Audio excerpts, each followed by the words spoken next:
Com a guerra na Ucrânia entrando em fase decisiva, líderes europeus intensificaram a retórica nesta semana. Um comentário específico gerou uma reação furiosa do Kremlin e declarações ameaçadoras do presidente russo Vladimir Putin. Durante uma entrevista abrangente ao jornal Flamengo de Morgan, o ministro belga da Defesa e do Comércio Exterior, Tel Franken, afirmou que, se a Rússia atacasse Bruxelas com mísseis, a resposta seria decisiva. Para deixar claro, destruiríamos Moscou. Essa declaração virou manchete na Europa, forçando Franken a esclarecer seus comentários no X. Vamos analisar o que ele disse, a reação de Moscou e o que isso significa para o futuro da guerra. As palavras flamengas de Franken sobre a resposta da OTAN a um ataque de míssil russo em Bruxelas se traduzem como "vamos apagar isso da face da terra". Mesmo assim, Google Tradutor e DeepL traduzem como "nós arrasaríamos Moscou". Mesmo assim, é possível entender de onde vem a controvérsia, independente da tradução. Franken respondeu a uma pergunta sobre temer que Putin lance um míssil não nuclear contra Bruxelas. "Não", disse ele, "pois isso atingiria a OTAN e nós destruiríamos Moscou, ou simplesmente eliminá-la da terra, se preferir". O entrevistador Ralph Likens insistiu: "Você tem certeza de que Trump vai respeitar o artigo 5 da OTAN?" Franken pareceu irritado ao mencionar Donald Trump. O viés contra o governo americano na Europa é enorme, inacreditável. Por que ele respeitaria? Likens perguntou sobre declarações de Trump em junho na cúpula da OTAN, quando lhe perguntaram se os Estados Unidos da América cumpririam seus compromissos sob o artigo 5º para entrar na luta caso membros europeus da OTAN fossem atacados. Trump teria respondido: "Depende da definição. Há várias do artigo 5º, Trump tem razão, pois a redação permite interpretações. As partes concordam que um ataque armado a uma delas na Europa ou América do Norte será considerado ataque a todas. Assim, concordam que, em caso de ataque armado, cada uma auxiliará a parte atacada, agindo de imediato, sozinha ou com as demais partes. As medidas que considerar necessárias, incluindo o uso da Força Armada para restaurar e manter a segurança da área do Atlântico Norte", afirma o artigo. Essa declaração deixa bastante margem para que as nações optem por não se envolver diretamente militarmente, caso assim desejem. No entanto, Franken debocha da ideia de que os Estados Unidos da América não se juntariam à OTAN para responder a um ataque russo a Bruxelas com força militar avassaladora. "Trump costuma fazer comentários estranhos", respondeu ele. "É preciso ignorá-los. Ele literalmente disse que a América continuará apoiando seus aliados da OTAN 100%. Um míssil de cruzeiro em Bruxelas é evidente. Qualquer definição usada, Rosin não faria isso." Ele se referia aos comentários anteriores da entrevista. Em resposta a uma pergunta sobre se o fornecimento de mísseis Tomahawk para a Ucrânia representaria o ponto de virada dramático que o Kremlin alegou que seria, Franken descartou essa ideia. Putin disse a mesma coisa quando Finlândia e Suécia entraram para a OTAN, quando fornecemos tanques, mísseis, F-16. A lição é não nos deixarmos ameaçar. Inicialmente, só reagimos na Ucrânia, por temer a reação de Putin. Ao agir assim, prolongamos a guerra, pois várias linhas de suprimento passam pela Rússia e precisam ser atacadas, como estamos fazendo agora. Isso também era um limite para Putin. Mas o que ele fez? Nada. Ele sabe que se usar armas nucleares, Moscou será destruída. Então o fim do mundo pode estar próximo.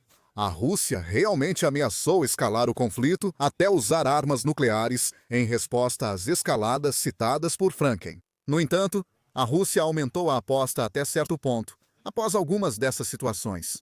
Os ataques russos às instalações de energia e gás da Ucrânia, que deixaram grande parte do país enfrentando apagões rotativos e interrupções no fornecimento de gás, só começaram depois que a Ucrânia atacou a ponte da Crimeia, que liga a Crimeia ao território russo, em outubro de 2022. Os ataques aumentaram no verão de 2025 após o crescimento das investidas ucranianas contra refinarias russas. No mesmo período, a Rússia também elevou as apostas, ao menos em suas minas, após Estados Unidos da América e Reino Unido permitirem à Ucrânia usar mísseis Army Tactical Missile System e Storm Shadow contra alvos na Rússia. Em novembro de 2024, a Ucrânia rapidamente atingiu um depósito de armamentos em Bryansk. Em 9 de novembro, A Rússia lançou pela primeira vez o míssil balístico Oreshnik contra Dnipro em 21 de novembro. Os mísseis atingiram a Pivdenmash Yuzhmash, importante empresa de defesa ucraniana na cidade, conhecida pela produção de mísseis e foguetes. A ação foi vista no Ocidente como aviso, não como escalada cinética. As imagens do ataque lembram filme de ação. 6 salvas de 6 mísseis, movendo-se em velocidades extremas, atravessam as nuvens e atingem a mesma área em questão de segundos. Imagens de satélite mostraram apenas danos mínimos e alguns buracos no telhado da instalação, confirmando que não houve explosão após o impacto dos mísseis. Putin disse que o ataque com mísseis foi um teste sem ogivas, o que é plausível pelas evidências. A Rússia disse que os mísseis chegam a Mach 10, 12.345 km por hora, impossibilitando a interceptação por defesas aéreas da OTAN, como o míssil interceptador móvel, C-104 Patriot. Mesmo sem ogiva, o míssil atingiu 4.000 graus Celsius. Se isso for verdade, o Oreshnik, que significa árvore de avelã, é uma espécie de meteoro feito pelo homem e queimaria diretamente através de camadas de concreto fortificado, sem necessidade de qualquer explosão, como afirma Putin. Talvez de forma reveladora, nenhuma filmagem dos andares da fábrica diretamente abaixo do ataque jamais foi tornada pública. Se confirmadas, essas características permitiriam que um míssil múltiplo Oreshnik com ogivas grandes causasse dano equivalente a uma arma nuclear tática, porém sem radiação. Analistas ocidentais duvidam que o míssil seja tão poderoso ou intimidador quanto Putin diz. Em junho, Putin anunciou que a produção em série do sistema Oreshnik começou e que pode ser implantado na Bielorrússia. Em 28 de outubro, um dia após a entrevista de Franken, surgiram mais notícias sobre o Oreshnik. Natalia Eismont, porta-voz do presidente bielorrusso Alexandre Lukashenko, informou que Belarus implantará em dezembro o novo sistema russo de mísseis hipersônicos Oreshnik, com preparativos quase finalizados. Essa não é a única notícia sobre armamentos avançados russos que surgiu desde a entrevista, como veremos mais adiante. Além disso, descarta ataques de mísseis russos a Bruxelas por temor da resposta da OTAN. Franken não subestima as forças armadas russas, como Trump, ironicamente, chamou de tigre de papel. O entrevistador o questiona se ele acha absurdo o compromisso dos membros da OTAN de aumentar seus gastos com defesa para 5% do produto interno bruto na próxima década, com o que ele discorda. O padrão é 35% para defesa e 15% para infraestrutura e resiliência, o que não considero excessivo. Já estamos gastando 2% com defesa e 15% com investimentos, mas temos 10 anos para aumentar esse valor.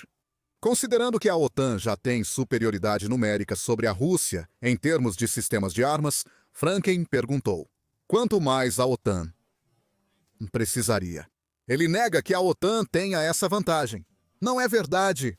Os russos ampliaram suas capacidades. A economia de guerra deles produz 4 vezes mais munição do que toda a OTAN junta. Não dá para comparar orçamentos, pois os russos compram mais com o mesmo dinheiro que nós. Por isso, cada vez mais economistas usam o produto interno bruto ajustado pela paridade do poder de compra, para estimar o tamanho das economias e gastos com defesa dos países, em vez do tradicional produto interno bruto nominal. O paridade do poder de compra monitora fluxos de dinheiro na moeda da transação, não em dólares americanos. A Rússia é a 11ª maior economia mundial pelo produto interno bruto nominal, bem atrás dos Estados Unidos da América, com 21,74 trilhões de dólares americanos. Em 2024, classificada pelo produto interno bruto, ajustado pela paridade do poder de compra, a Rússia ocupa a 4ª posição entre as maiores economias do mundo, com um valor estimado de Estados Unidos, dólar dos Estados Unidos, 6,909 trilhões em 2024. Quem diz que não devemos temer os russos está muito enganado. Eles são uma superpotência com exército forte e grande espírito de luta. Eles ganharam na Chechênia, controlaram a guerra na Síria por 10 anos e atuam em vários frontes na África. A Europa não possui comando central e, além de algumas tropas do Eurocorps, em Estrasburgo, não temos forças prontas para combate. Franken faz talvez a declaração mais polêmica da entrevista. Likens respondeu a Franken, destacando o poder militar da Rússia, e disse: "Mas na Ucrânia, os russos não estão conseguindo avançar", rebate Franken, "porque eles estão lutando contra todo o Ocidente. Os ucranianos lutam com nossas armas, munições e dinheiro. Sem isso, já teriam sido derrotados." Putin e outros oficiais russos frequentemente usam esse argumento para justificar a guerra e o avanço lento da Rússia no campo de batalha. Apesar de mais de 280 bilhões de dólares terem sido enviados à Ucrânia por doadores ocidentais desde 2022, Franken não acredita que esse apoio seja suficiente para derrotar a Rússia militarmente. Na Ucrânia, ele diz que só seria possível derrotar militarmente os russos enviando centenas de milhares de tropas europeias. "Posso propor isso no parlamento, mas haverá pouco entusiasmo." Em vez disso, ele acredita que, com o tempo, a maneira de quebrar a Rússia é por meios econômicos. "Precisamos tentar quebrar a Rússia economicamente. Já conseguimos fazer isso 3 vezes nos últimos 100 anos. Isso significa ampliar sanções e cortar receitas de petróleo e gás que sustentam a economia de guerra deles." Nos últimos meses, Franken disse que a Ucrânia atingiu 1/4 das refinarias de petróleo da Rússia com ataques profundos. No entanto, ele não acredita que as sanções financeiras, ou as chamadas sanções cinéticas, desencadeadas pelos ataques da Ucrânia às instalações de energia russas, até agora, estejam perto de alcançar esse objetivo. De acordo com os relatos que estou recebendo de Moscou, Franken, o preço na bomba subiu 10%, mas fora isso, os negócios continuam normalmente por lá. Pensões ainda pagam e cafés e lojas seguem abertos. Diariamente, mães de soldados surgem na televisão estatal para expressar orgulho pelos filhos mortos pelo país. Não subestime essa lavagem cerebral. Não acho que a economia russa vá colapsar em 1 ano, mas devemos seguir pressionando. Ele também não acredita que a OTAN ou os estados bálticos enfrentem ameaça de invasão russa. Isso ocorre principalmente pela superioridade aérea da OTAN, especialmente com os caças F-35. Em breve haverá 600 F-35 na Europa. "Os russos os temem porque não conseguem vê-los", disse ele. No entanto, Franken é um defensor firme de aumentar rapidamente os arranjos de segurança interna europeus, em caso de ataques assimétricos, como, por exemplo, um ataque russo à rede elétrica. "Eu não acredito em uma guerra nuclear que de repente transformaria nossas vidas em um filme distópico", diz ele. "Se os russos cortarem nossa eletricidade por horas ou dias, não quero precisar ir às lojas. Na pandemia, o papel higiênico acabou. Nessas horas, não posso esperar pelo reabastecimento." Por isso, ele mantém em casa um kit de emergência com água, comida enlatada, rádio a pilha, lanterna e velas. "Isso vai me manter por algumas semanas." Considerando tudo, Franken parece ser um sujeito racional e sensato. E mesmo assim, seus comentários provocaram uma reação claramente irritada do Kremlin. A embaixada da Rússia na Bélgica publicou em seu canal do Telegram as declarações desafiadoras e irresponsáveis de um dos principais falcões belgas. Com ameaças de ataques russos a Bruxelas e de destruir Moscou, dificilmente merece nossa atenção. Devido à sua absoluta anormalidade e total isolamento da realidade, como dizem, a insanidade estava ficando mais forte. Como dissemos, ele não falou isso. Ressaltando o alto nível de tensão em que a entrevista de Franken foi publicada, Franken sentiu-se posteriormente compelido a acalmar os ânimos. "Muito barulho por causa desse título caça-cliques, mas só entendendo lendo a entrevista completa, que ele postou no X com link." Além da resposta ríspida da embaixada russa, outras declarações escalatórias também vieram da Rússia após a entrevista. Não se sabe se essas declarações são coincidência ou resultado das palavras de Franken, feitas no dia anterior à entrevista. Em 26 de outubro, a Rússia testou com sucesso o novo míssil Borovesnik. Como o Oreshnik, ele pode mudar a segurança na Europa. Estima-se que o Oreshnik alcance de 500 a 5.500 quilômetros, cobrindo grande parte da Europa. No entanto, o Borovesnik ameaça qualquer lugar do planeta, incluindo o território continental dos Estados Unidos. Ele possui ogivas nucleares e é movido a energia nuclear, sendo o primeiro míssil moderno com propulsão nuclear. O Borovesnik, ou SSCX-9 Skyfall, é chamado de Storm Petrel, um pássaro associado a tempestades. Por ser nuclear, ele voa por mais tempo que outros mísseis. Segundo o chefe do Estado-Maior russo, Valery Gerasimov, No teste mais recente, permaneceu no ar por 15 horas e percorreu 14 mil quilômetros. Se funcionar como dizem, esse míssil poderia dar a volta ao mundo em altitudes inalcançáveis para defesas aéreas. Assim, mergulha de surpresa para lançar um ataque nuclear em qualquer lugar do mundo, dando ao alvo quase nenhum tempo de defesa. Poderia tornar o sistema de defesa antimísseis Golden Dome dos Estados Unidos da América obsoleto antes mesmo de ser construído. Segundo Jeffrey Lewis, especialista em não proliferação nuclear do Middlebury College, é um pequeno Chernobyl voador, um mau desenvolvimento. É mais uma arma de ficção científica desestabilizadora e difícil de controlar. Após a entrevista de Frank, Lewis tem outra arma russa de ficção científica para se preocupar. No dia 29 de outubro, o presidente russo Vladimir Putin anunciou que a Rússia havia testado com sucesso o drone subaquático Poseidon, movido a energia nuclear e com capacidade nuclear, marcando a primeira vez que foi lançado de um submarino e operado usando sua unidade de energia nuclear a bordo. Ele chamou o teste do dia anterior de grande sucesso, dizendo que a arma é incomparável em velocidade, profundidade e não pode ser interceptada.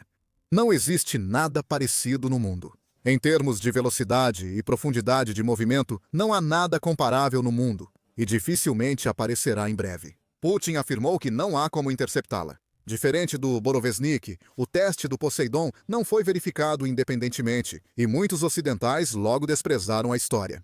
Com a humilhação do fracasso da grande e assustadora superarma da semana passada ainda recente, Putin tenta novamente, apresentando mais uma superarma para assustar políticos ocidentais que já não se importam mais. Yayen Kiev postou no X. Mesmo assim, países da OTAN com litoral deveriam considerar a ameaça mais seriamente. Se o Poseidon for realmente como Putin afirma, a Rússia poderia deixar um deles indefinidamente na costa do Reino Unido, por exemplo. Se uma ogiva nuclear potente fosse detonada no rio Tâmisa ou próximo a Londres, grande parte do Reino Unido sumiria sob um tsunami radioativo antes que houvesse reação. O mesmo também se aplica à Bélgica. Poseidons estrategicamente posicionados poderiam tornar o Benelux um lago radioativo antes mesmo do Sr. Franken pegar seu kit de emergência. Analistas sugerem que essas ações não visam intimidar o Ocidente para não fornecer mísseis de longo alcance à Ucrânia ou escalar o conflito. É mais sobre pressionar Trump a aceitar a proposta de Putin de estender o novo Tratado de Redução de Armas Estratégicas. É o último tratado de controle de armas entre Estados Unidos da América e Rússia, e expira em fevereiro. Em setembro, Putin propôs estender por 1 ano os limites de armas nucleares de longo alcance se os Estados Unidos da América também concordassem, afirmou Trump. Acho a proposta uma boa ideia. Não houve avanços, para desgosto de Putin. A forte reação de Moscou às falas de Franken indica crescente tensão no Kremlin. Os novos testes de armas avançadas indicam que confiar em Putin para tolerar provocações da OTAN pode ser um erro. Para europeus comuns, a ameaça de guerra nuclear se aproxima, já que a OTAN pode destruir Moscou. É arrogante pensar que Europa e Estados Unidos da América não enfrentarão a mesma ameaça. Talvez seja algo positivo que o racional Sr. Franken tenha tirado um tempo para tentar acalmar as coisas. Vamos mantê-lo atualizado conforme a história evolui, então inscreva-se no canal para acompanhar. Obrigado por assistir.